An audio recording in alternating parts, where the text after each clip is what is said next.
So I know I'm a few days late in making this video, but in the grand scheme of things, I don't think it'll matter. Much like I did with the PlayStation 4 back in February of 2013 when that was unveiled, I want to give you guys my thoughts on the PlayStation 5 that was just unveiled to us a couple days ago on June 11th, 2020. So much like anything in life, I have a lot of good things to say about it, but there's a lot of things that I don't necessarily care much for, and I'm kind of questioning their design choices as far as capabilities, technical prowess, and the fact that they are not having a disk drive on the standard version. Correct me if I'm wrong, but I believe the digital edition is the standard version, the cheaper version of the PlayStation 5, and the UHD version with the what's it called, Ultra HD Blu-ray or whatever the hell it's called, disk drive is the version that costs more. So a lot of people are wondering, is it worth it? Is it worth getting at launch? Well, in my opinion, I got a PlayStation 4 at launch, but I would say that PlayStation 5, I personally am going to wait until I get more information at least, but there's a lot of things that I'm wondering about. My initial impressions of this console were lukewarm at best. The things that I really like about it are the fact that there's going to be backwards compatibility for nearly every PlayStation 4 game, so that's good. However, the digital and download-only titles that I have on my PlayStation 4 are about, I want to say 40% of my PlayStation 4 library, if not more, maybe 50%, if that. So there's a lot of content that I would not be able to play anywhere else other than my PS4 if Sony didn't bring all of the online content and downloadable content onto the PlayStation 5. Now, this was a huge issue with the PlayStation 3 transition to PlayStation 4 because there's still a lot of games like the PS1 classics that cannot be played on the PlayStation 4. So I gotta lug out my PlayStation 3, hook it up, and play whatever I want on it, I suppose, but I have to unhook my PlayStation 4 in order to do that. Now, I don't want to have to do that, and if you're going to have backwards compatibility for everything, or the majority of PlayStation 4 titles, as well as hopefully HD remasters, PS2 upscales, and the like, then I would hope that that carries over to the PlayStation Network as well. I just wish Sony would get on fully integrating everything into one network across all three generations, PS3, PS4, and PS5.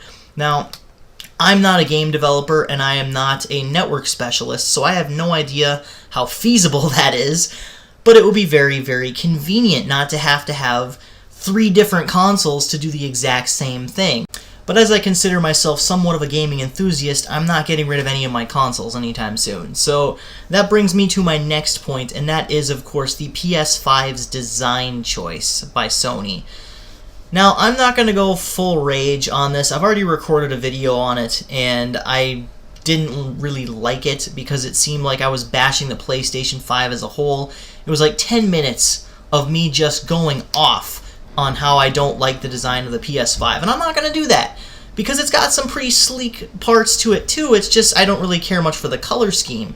It kind of looks like a Chinese knockoff console, and there have been a lot of memes coming at Sony for this, basically making fun of how the console looks, but I don't want my dislike of how the console looks to overshadow the rest of the video and the rest of my thoughts on the console as a whole, because a lot of the menus that I've seen look pretty promising and pretty easy to use, and a lot of the games seem like they've been streamlined so they're easy enough to pick up for even the casual gamer, but still innovative enough for a more experienced gamer like myself to play. So it caters to a lot of different audiences without really leaving anyone behind. You know, one of the games I'm really looking forward to is Horizon Zero Dawn 2. I love the first one. It's a really awesome game. Focuses a lot more on the archery combat than melee, and usually it's the other way around. They're focusing more on swordcraft and sword fighting than the bow and arrows, and usually the bow and arrow is just a secondary weapon, but that's one of the things that I loved about Horizon Zero Dawn, is it focused more on ranged combat than anything else. So that was an awesome game. Sequel's coming out for PS5. Now, when it comes to the design itself, as I said, there was a lot of memes about it. basically photoshopping it into different characters. There was one of the PlayStation 5 looking like a Shelder Pokemon from Generation 1. There was the Tower of Sauron, and then there was it looking like a city, like a skyscraper. There's a lot of different ones, and I actually found them to be pretty amusing and pretty entertaining. But like I said, I do not want that to overshadow my thoughts on the console as a whole, because there's a lot of great things about it, as I mentioned before. And one of the best things, like I said, is its backwards compatibility with the majority of PlayStation 4 titles, which really captivated me and made me want to buy it day one. But then I saw what it looked like, I saw that it's going to be gargantuan, and I heard some rumors that it's going to have a lot of overheating issues, or at least people who are experienced in that field say that it's going to have some overheating issues with the specs that are released to the public as of right now. But those are just rumors, so we don't know for sure. I keep getting flashbacks of the red ring of death and the blue screen of death, and of course the yellow light of death for the PlayStation 3 and Xbox 360. I don't necessarily want that to be the case here.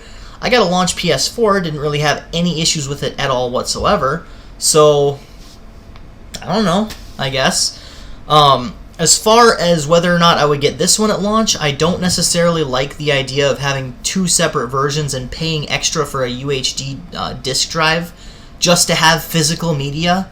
Because in my physical versus digital media versus from way back in the day, I picked physical media. So the rumor is that the digital-only version is going to be the same price as the PS4, $400, and the physical media one with the extra drive in it, the added UHD drive, is going to be $500.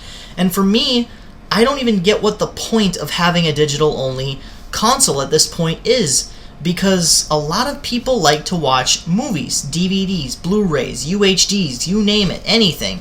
Even listening to CDs, which unfortunately the PlayStation 4 cannot do. How about bring that back?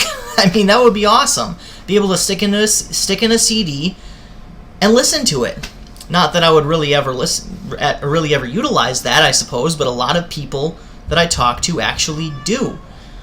When it comes to the PS5's controller, it looks comfortable enough from what I can see in the screenshots, as well as the movies and the videos that have been shown during the reveal, but I can't really tell, and it's really hard because I haven't actually held it in my hand, so I can't really judge it on that forefront yet. But it looks decent, other than the fact that I don't really care much for the white color scheme. But like they did with all PlayStations, I am assuming that they're going to be releasing multicolored controllers. Have my camo one right here for the PlayStation 4, and it looks like it's very similarly sized, and the button layout and the button interface is pretty much the same. You got your touchpad right here, you got the PlayStation button here, the two joysticks right here, D-pad, buttons. I don't really like how the buttons are all white on the PlayStation 5's controller. Like I said, the white color scheme. So if I ever got the chance to get a controller for this system, I would get one that harkens back to the more classic of the first PlayStations 1 through 4. But then again, I'm kind of a sucker for nostalgia when it comes to that. My philosophy is, if it ain't broke, don't fix it. My favorite band is AC/DC, if that tells you anything, you know. AC/DC. So if it ain't broke, don't fix it. I don't really care much for the redesign of how all of the buttons are just white. I like the colors. So that's just a little bit of a nitpick for me. The games actually look fairly decent, if not more of the same as far as graphical capacity. I wasn't really impressed by the demos that they showed for the PlayStation 5, but a lot of good games are going to be coming out for it. And of course, in a couple of years, PS5 is going to be the flagship console for Sony as they leave the PlayStation 4 behind. My favorite console of all time is the PlayStation 2, and a lot of people agree with me, as it is the best-selling console in history. PlayStation 4 is my second favorite. A lot of people once again agree with me because that is the second best-selling console in history. I'm hoping for good things for the PlayStation 5 because I do love my Sony, I do love my PlayStations. I have PlayStations 2 through 4, and the only reason I don't have PlayStation 1 is because I actually play my PS1 games on my PS2. So, as far as everything goes with that, I am really hoping for good things. I'm really excited for the PlayStation 5 to come out. However, I really hope that they change a few things before launch, like, well, the design of it, I suppose, the size of it, maybe try and shrink it down a little bit, unless there's not enough time, especially with the COVID-19 pandemic. What I'm really hoping for is a faster internet browser as well as faster downloading speeds. And I'm just hoping for a sleeker menu, I suppose, and for all of the customization options that we have at our disposal when it comes to the PlayStation 4.